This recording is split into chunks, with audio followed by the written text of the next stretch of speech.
The Mud Peddlers, a podcast where two nerdy ceramic artists share the behind the scenes of their worlds of clay. We're your hosts, Lindsey M Dillon. And I am Donte of Earth Nation.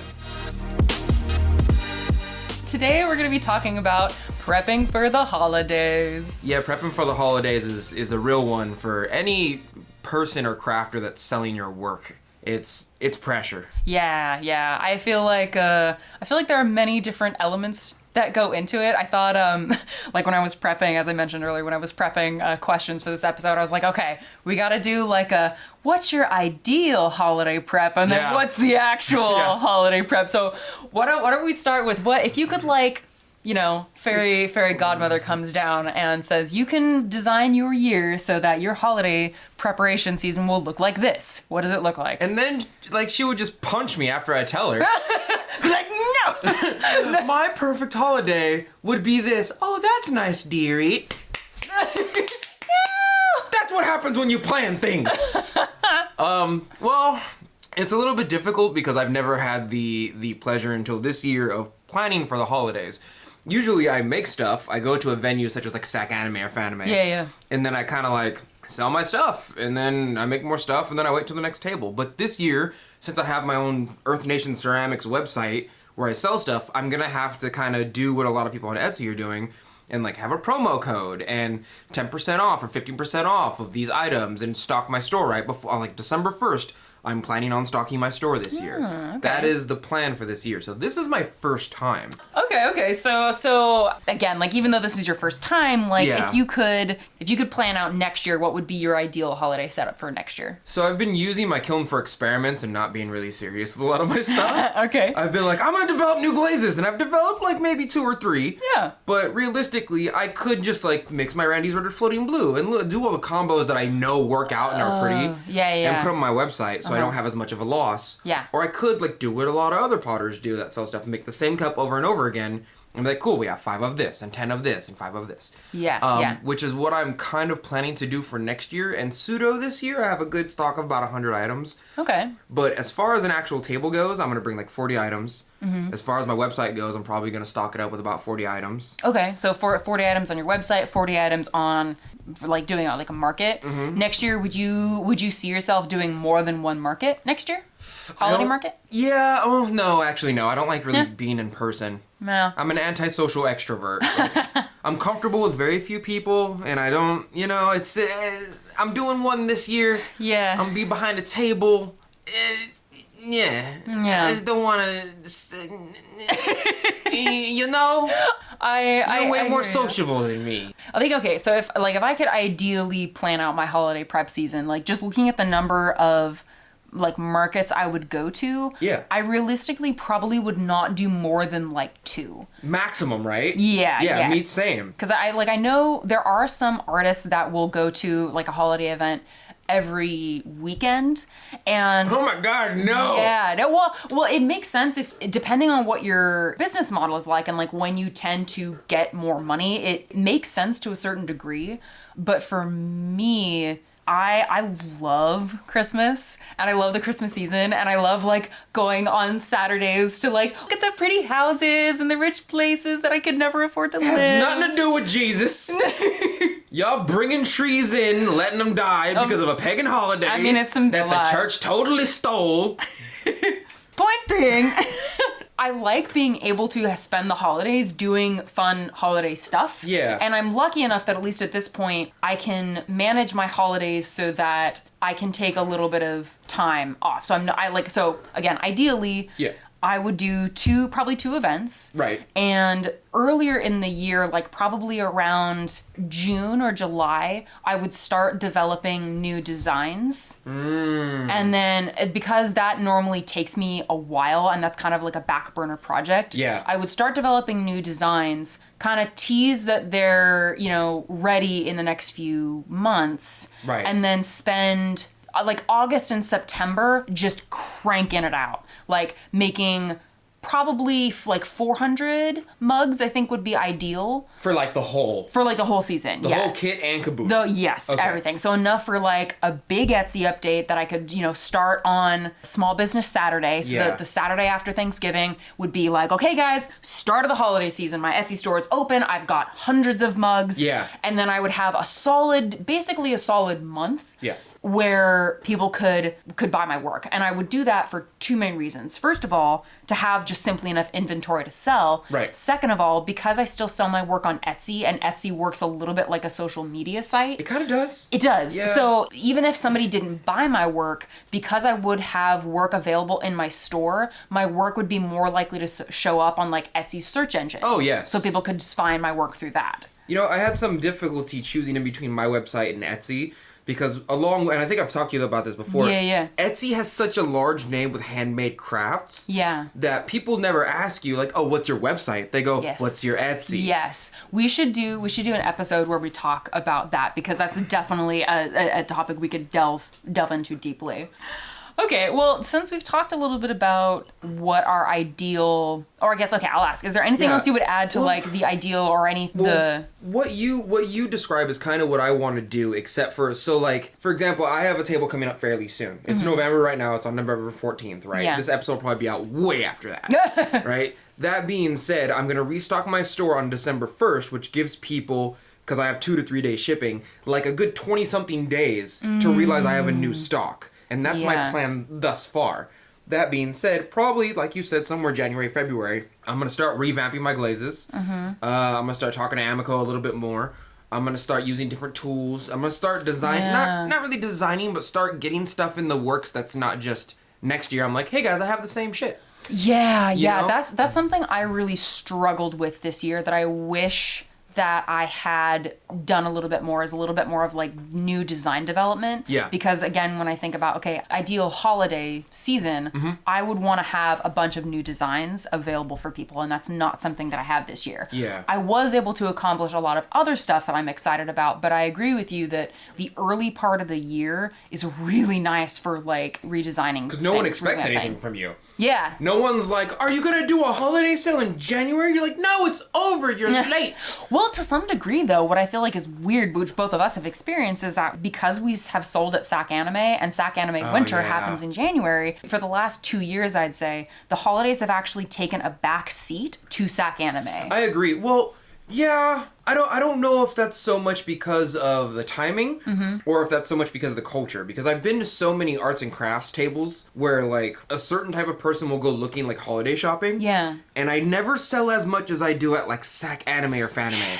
And I don't understand why. But the main difference I've noticed is that the culture is so much more appreciative at the anime conventions of people who are like, oh my god, you made a D20 cup, you made a Dungeon Master mug, I love that, I love D&D, let me get this from you. Yeah. But like I've totally experienced that Karen at the other table who's like, why should I buy this? Yeah. Sell this to me. And I'm like, just get out of here. I feel like anime conventions work in this really interesting way as it's like a filter. And again, that's also part of the reason why I tend to not really like doing very many of those holiday markets is because you're dealing with a wider audience, which is good in some ways because you're, exposing your work to new people. Yeah. But at the same time, it's like at anime conventions, especially because of the style of work that we're both in, the people who go to conventions, and I speak for myself as this, and we've probably mentioned this before, we go there as congoers to buy shit because we're excited about our fandoms. We bring like a couple hundred. Yeah. And then we look for stuff that we like attached to our fandoms and go, that's it, money right there. And you don't feel bad about it because you're like, I know you probably made this by hand. Yeah. And it's like, that's part of what you're there to do. Whereas I feel like holiday markets, to some degree, people go there to buy, but at the same time, there is, I feel like, this more social element to it, where it's like, like I've had times where I've like gone to my friends and be like, hey, like, do you want to go like check out this holiday market? Assuming I'm not selling at it. Right. And it's less about going there to buy stuff and more about, oh, this is a way to like get out and enjoy the day and like do something together and look at some local artists. Yeah. But it's not necessarily like, I brought $200 and I'm gonna go buy some shit. No, it's anime people are straight like that though. Yeah, for sure. I'll admit to it too. Yeah. My first year at Fanime, I saved up for like a year and bought like $1,500 worth of stuff. Oh my god! Yeah, at my very first Fanime, I went overboard. I'm telling you. Dude. But then after that, I brought like $200 and didn't spend any of it. Yeah. I was like, I learned that like items don't matter as much as the experience of being there does. So by the time I was there, I was like, I don't really need a Buster sword that's made of wood that's twice the length of my body. Unless you do. Because low-key, Cody and I, we want to make a weapons rack Yeah. in our living room for all of like the cosplay weapons that we have. That makes sense. And so, I mean, that's the only way maybe you'd need a Buster sword that's bananas big. Yeah. Since we have discussed what our ideal holiday situation would be like and some of the differences between like selling at holidays versus selling at post-holiday anime conventions. Yeah, anime convention. People what don't know what anime are. Like, what is with them in anime? What is this? I think that's probably some of our audience at least knows what an anime convention is. I'm willing to bet. So now that, like, okay, so this is your first time doing a holiday market. You've kind of talked about, like, what you would want to do next year. Yeah. So okay, I guess I'll say the contrast I'm trying to pull is, like, expectations versus reality. Well, this is my first time doing it with my own website, with my own material. You know what I mean? Like, this is my first time really doing the thing, because I had a YouTube channel for, like, 2.5, 3 years until people bugged me to make a website. Now that I have a website, I'm like, well, it's holidays and I'm kind of expected to load the store right before the holidays. And if I don't, then I'll lose something. I don't know. Maybe I have FOMO. Like, I'll either lose customers or I'll lose YouTube subscribers. I don't have no idea. Interesting. Well, like, what do you lose from not updating your store during the holidays other than money? Yeah. But I'm not like a money monger. I'm not like, yeah, holidays. Yeah, you know, that's really interesting, actually, because that's one of the things that I've wrestled with a lot this year in particular. Okay, so this year has been weird for lots of reasons. We survived the apocalypse. We survived the apocalypse. A little bit. Yeah. Yeah. Since I'm applying to grad school this coming winter, making money has not been as high of a priority for me. Yeah. Also because of the blessings that are COVID relief unemployment benefits. True. So I feel this weird pressure, which I finally kind of like dealt with it a little bit more a couple weeks ago, because I kept thinking kind of like you were, it's like, oh God, I have to do this. I have to have the discount code. I have to have like the big Etsy update, et cetera, et cetera.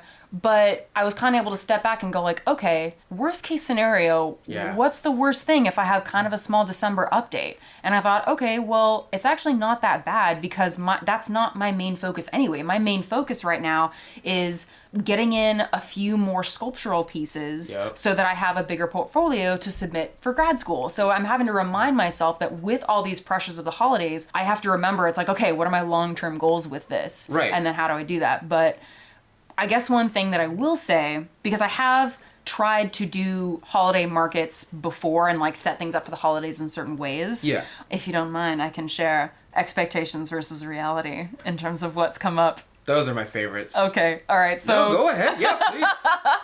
Okay. Go ahead. I think the biggest thing that I run into in terms of like my ideal, what the plan would be for the holidays versus what actually happens, is that what ends up happening almost every time, which is great in a lot of ways, but it's funny and ironic, is that around September and October, when I would normally be like, okay, I got to start like making work for the holidays, something else comes up. Of course. A couple years ago. It always does. Yeah. And it's good stuff. I mean, like, I think it was, 2.5, almost 3 years ago now, where I got the first contract with the Insight Coffee Roasters to make their serveware. I mean, that was freaking amazing. Like, of course, I'm going to put all my effort towards that. I think other stores know that this is the time in which they want to gear up for holidays. They just do it earlier than us. And we're an outlet for that, too. Because I'm having people come up, sponsor ideas, who are like, want to do a thing? And I'm like, something's in the air. Like, yes, it has to be. Yeah, well, because there's a lot of prep work that goes into the holidays, and I feel like it's like a month at least. Yeah, but a couple months. I mean, I think for me, like, I always end up rushing kiln loads in the last few weeks before, like, the holidays. Dude, you ever been in a table? You ever been in an anime table? Whatever table. You ever been in a table? And, like, you got one load out, but you loaded another load the night before? Oh my God, yes! So I hate that so much! I've literally, dude, no joke, not last year. Yeah, I think it was last year where I was like, okay, I have been so stressed out that I would rather not do ceramics anymore than continue to have this level of stress. Because there were like 3 different events where I was literally unloading glazeware the night before the event. And it's like 300 degrees? Yeah, oh my God. And you're unloading the kiln, and you're like, if I don't get this out, I won't make money. Oh my God. I'll be a failure. And you roll on the floor, and you try not to think about it, and you think about it, and you try not to cry, and then you cry a lot. So many tears. Oh my God. Yeah, that has been my reality too many times, and that's why I keep every year. I think I get a little better every year. Yeah, I think you do too. But with actually preparing more or learning what things to say no to. Learning to say no is important. Yes. Oh my God. Especially for events and especially for the holidays, because there is this expectation that it's like, oh, money making time, like, gotta do this. There's this pressure to like, oh, I have to do all the events. Actually, funnily enough, kind of segues into one of the things that I wanted to talk about, which had to do with like how you decide what events to go to, not only just with what in-person like art markets to go to, like holiday markets versus anime conventions, but also the different ways that we can sell our art during the holidays. And with your experiences, my experience, like what we prefer. It's like it's like when you get on TV and you're like, together we have over 40 years of experience. But really, you've just been doing your job for 20 years each. Yeah. No, for me, it's more of a vibe. I like to meet the person who coordinates the tables, and then if they're cool with me and they're nice to me and they know my body of work and they searched me out and they're like, we would love to have you here. I'm like, cool. And if they invite me back next year, I'm so down for it. But every now and then, someone just grabs me. Like, I just had to fill a spot. I don't care about. Like, I don't care. Give me the money and then go away. They don't care about setting me up with a table. They don't want to introduce me to, you know what I mean? Like, it's just some of them, the coordinators are like, this is your spot. Hopefully you're okay with it. If not, if anything goes down, let me know. Here's our contact number. I've been to a lot of tables where they're like, give me $50 and get out of my hair. I'm here to collect money from you and then give it to my boss and I get a percentage of it and you go away.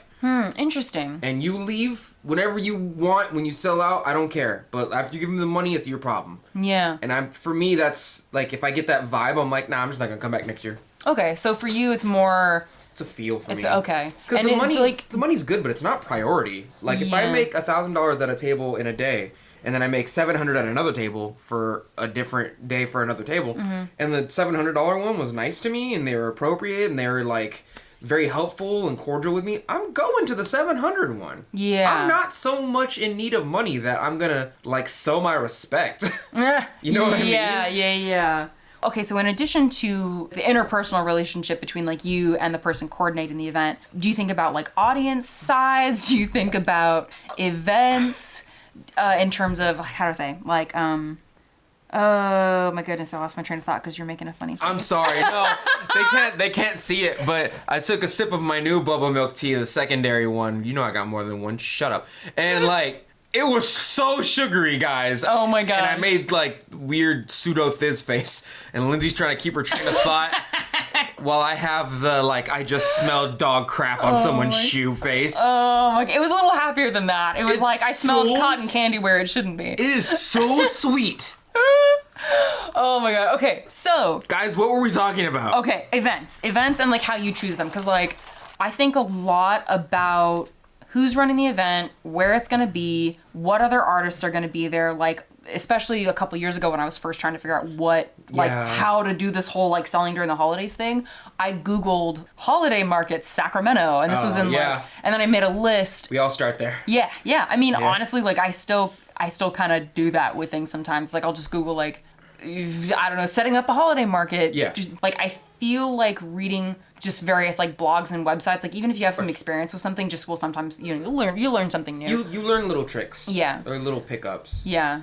I've had a couple experiences going to really small events that weren't really worth my time, I guess. Agreed. I mean, like maybe I'd make a little bit of money, but again, it's like, it's not just how long the event itself is, it's how long does it take to get to the event? You know, how many mugs do I need to have to sell at this event and have a full looking table? If I didn't go to this event, could I have a bigger Etsy update? Well, that's interesting. Your point is interesting from my point of view as well, because I still have my 9-to-5 job. Yes. So my immediate thought is, if I take the day off work with my hourly pay rate, am I going to get paid more than if I had gone to work? Yes. And if that answers, if that's like no, or if I'm not going to get a certain amount of publicity off of it that would make me like future money, I'm not going. Yeah. You know what I mean? It's like I'm working for exposure, but does that exposure equate to more popularity or money for my brand? And if it doesn't, then I just missed a whole day of work, which is them's is bills, and them's keep me alive. Yeah. You know, for you, I think for you, especially because you're just a full-time potter now, it's very mathematical towards your pots. It's like, do I have enough pots to make a full display for it to look attractive? How much can I sell? How much will I sell potentially? Will it be worth my time getting there? For me, it's that on top of the fact of like, I'm missing work for this. Yes. You know, like if I'm not making more than X amount of dollars versus my job, I'm not going. I'm just not going to go. Yeah. I kind of appreciate that, like, sometimes you'll say, like, oh, I'm not about the money, I'm not about the money. But you are conscious of I'm very conscious of it. Yeah, I kind of like that. Because here's the thing, I've been said it before, I'm gonna done say it again. It's like, having money is not everything, but not having any money is everything. That's, put it on my tombstone. Yeah. All right? Like, like, you don't have to have all the money in the world. After a certain amount of money, you're set. But also, if you're broke, and you smell like it. So, I have a question for you that I have struggled with for quite some time. Ooh. If you know something, especially for the holiday sale. Yeah. If you know something sells well, will you just make majoritively that in the interest of selling more stuff? Or are you willing to go, I want to make what I want to make and hopefully my fan base likes it? Because that's something, regardless of the holidays, that I struggle with a bit, where I'm like, I know you guys like blue cups. I can make blue cups all day. That doesn't satisfy me. Yeah. But I want to know from your point of view, since you are a full-time potter. Potter and ceramic artist, because I sculpt too, Donte. You're right. You're completely right. I saw this meme the other day. Have you ever seen that meme of that dude with the sunglasses and the baseball holding like this very attractive girl like by the shoulders? And he's like, you see, and he's just explaining something. Oh my god, I haven't seen that meme, but that sounds, I feel that. Oh, but she's totally not into it. She's gorgeous, all right? Yeah. She's like an Instagram model. She's just looking straight ahead like she doesn't care. And he's so into it. He's like, oh my god, this is what you do. Oh my god. And it was one of them going, you see, potters are technically ceramic artists. But that doesn't mean that if you're a sculptor, you're not a potter. But potters are also ceramic artists in the same way that sculptors are ceramic artists. Oh my god. And it's a whole list, and she's just like so uninterested. Oh my god. If I find it, I'll show you guys. I'm sorry if I am doing the ceramics equivalent of mansplaining. No, because I've had that before. Like I've done that to like Abel before, and she's like, I don't care. Oh my god. I don't care. Yeah, we as ceramic artists care. But, we care a lot. Like if you call a sculptor a potter, they might flip their shit. The thing is, I'm not anyway, that's a whole. Yeah, see, we're about to do it. Sorry, okay. the question. What was the question? Oh man. I don't know. What were we gonna, was do you feel pressured to make more popular items, especially during the holidays, because you know they sell more versus what you might want to make?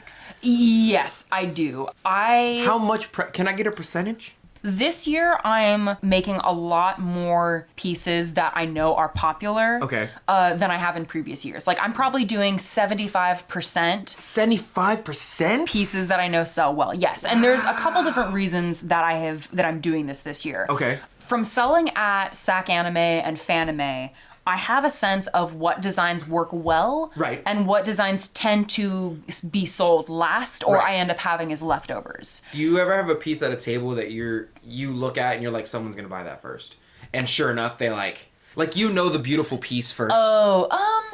You know, I don't necessarily think I do, because I tend to have a lot of repeat designs. Okay. So, like, if for my dragon egg mugs, like, those pieces stand out very uniquely. Yeah. But, like, it's not like out of the coffee stat mugs that I make, I have one that I'm like, oh, this one's the most gorgeous, because I tend to have multiples of that almost exact same copies. cup. Yes. I see. Yeah.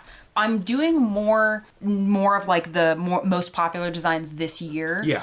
Partially because I'm getting to the point where I have so many different designs that I can't, like, if I were to make even just one mug of every design in each of the colors, I would have over 1,000 mugs. Really? I think so, because I have, all the D&D classes, all the D&D races, the stat mugs, the coffee mugs, the beer mugs, the the supernatural, the alien face hugger. I have so many different designs that it's like I have to pick the more popular ones. Okay, that makes sense. Yeah.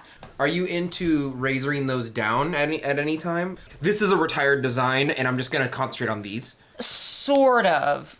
But I guess, yes, and to answer your question, yes. I have some designs I thought they were going to do well, and then they just didn't. Right. Or I liked the idea, but I want to redo them. Like, I have a Fujoshi stamp, but I made it too small. Wait, there's a symbol for Fujoshi? No, I made my own. Oh, cool. God. Yeah. I mean, I thought I was going insane. I hope that mine becomes the official one, but that's a pipe dream.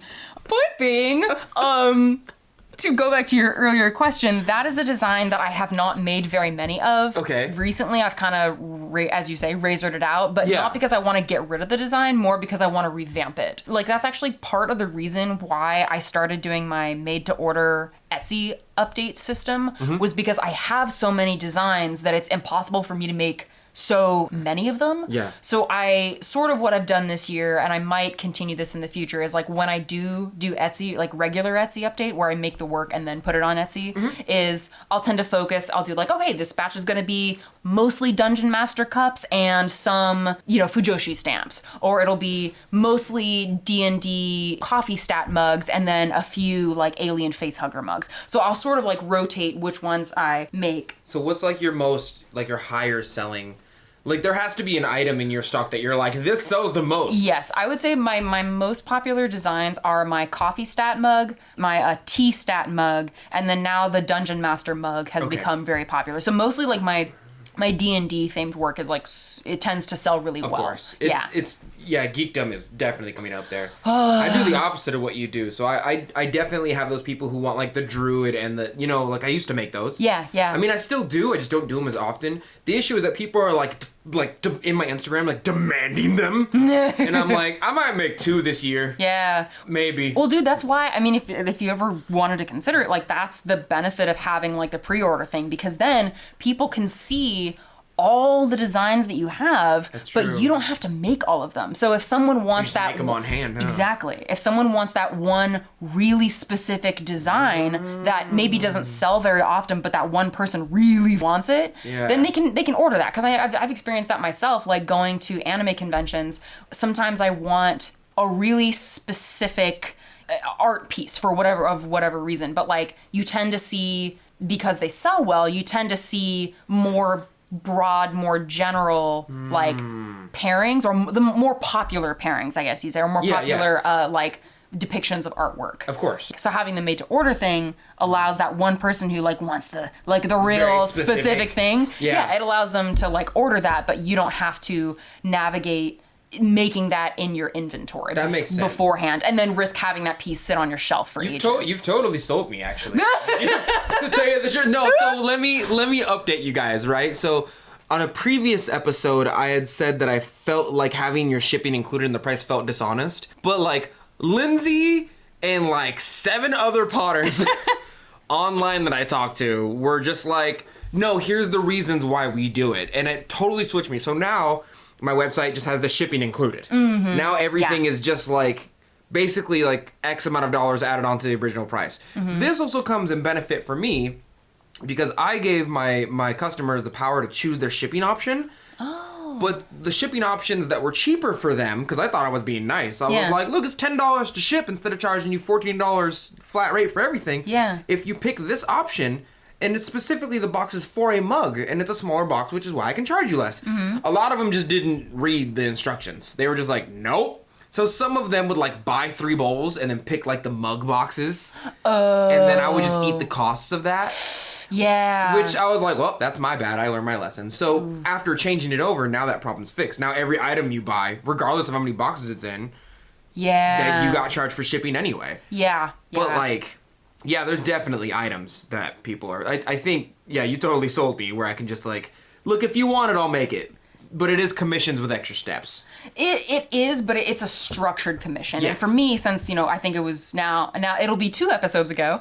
By the time this comes out. The episode that we did on commissions, it's like the biggest hassle with dealing with commissions, at least for me, is making sure that you know what your client wants, because miscommunications lead to chaos. They have an image in their mind, and you have to make that come alive. Yes. Whereas if it's a design that you've already made and they're just specifically ordering that design, you're not really doing anything different than you would normally do. True. And so it simplifies a lot of stuff. So those are the kinds of, even though it's like kind of a commission, kind of not, you're right. It's easier. It's a structured commission. You're absolutely correct. The way Lindsey has a way of selling me on shit. Because I already like Lindsey, but if a stranger came up to me and told me the same stuff, I'd be like, you get away from me now.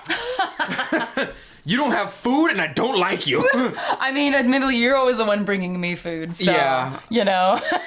I'm American. I can't sit down without eating. Oh, it's so good. or drinking milk tea. Yeah. Which is, I mean, this is a whole meal. This is the sound of magic. Yeah. It's 10 of you just wet your pants right now. And then another 100 of you are like, I don't know what this is. Just go to Google, go to images, and type in BOBA space milk tea. Mm-hmm. That's what we're drinking. I feel like they know. I feel like our every audience episode. Knows. Yeah, hopefully they would know by now. We've talked about it so much. We have. We're low-key obsessed. Let me look at the list of questions so I can ignore them.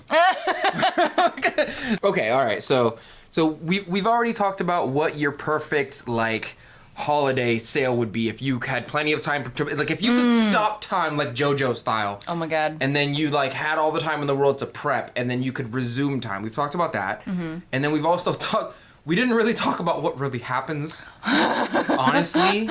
Yeah. Because it kind of look, all your plans just don't work out. 80% of my stuff usually works out. Mm-hmm. That being said, this is my first year trying to do it, but it's also I know that's not how it's gonna go. I'm not gonna upload my website and it's just gonna sell out the next day. Mm-hmm. You know what I mean? Yeah. And that's just not how it's gonna go. Some of that stuff's gonna sit in the store until what usually happens is somebody turns on my YouTube channel and they see I have a website in the description below, and then they go to the website and they go, oh, I want to buy some of that. You know what I mean? That usually happens over time. It's nice to have that. It kind of is nice. Yeah. But it's also in my dream scenario, I would load the store, stuff would sell out the next day, I would make more shit for the month, and then next month we do it again. Yeah. And nothing ever breaks in the mail. I don't have to travel nowhere. See, the secret, Donte, is to just do like me and not have enough inventory to last more than a day, and then it's great. It sells out in a day. But I do my stuff in loads.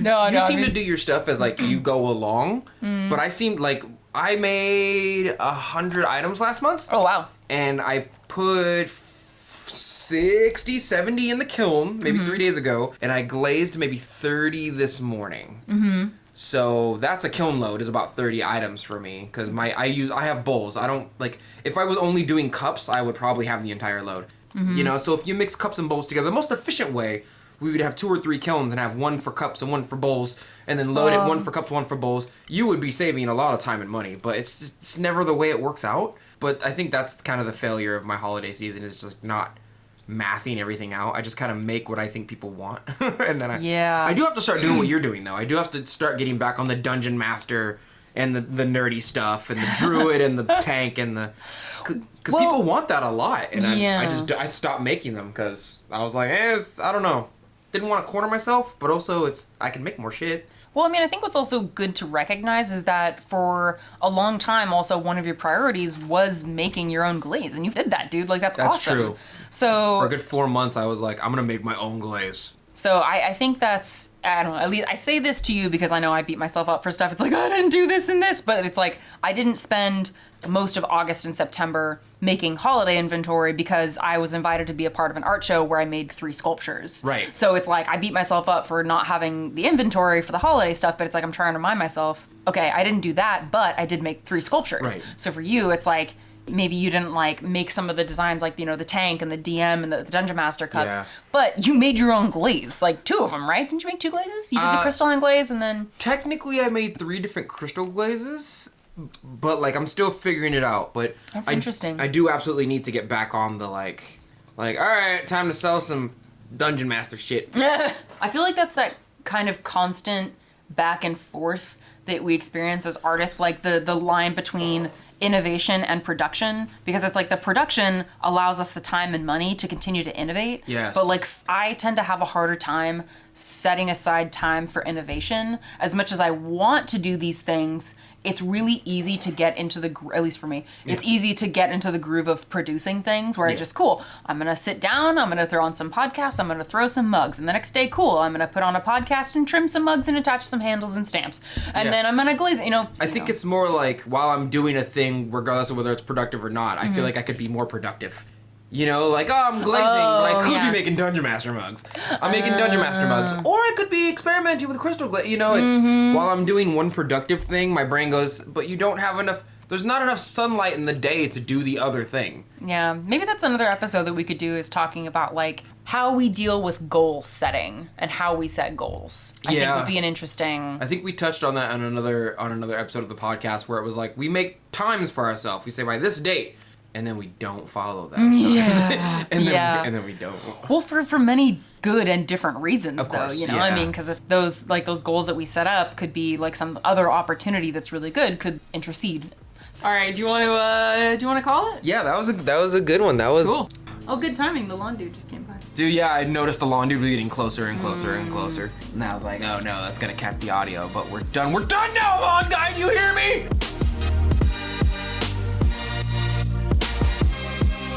And that's it for today. Thank you for listening to The Mud Peddlers with Lindsey M Dillon. And Donte of Earth Nation. Want to say hi and see what Donte and I are working on in our studios? Check out the show notes for links to our websites and social media below. You can find me at lindseymdillon.com.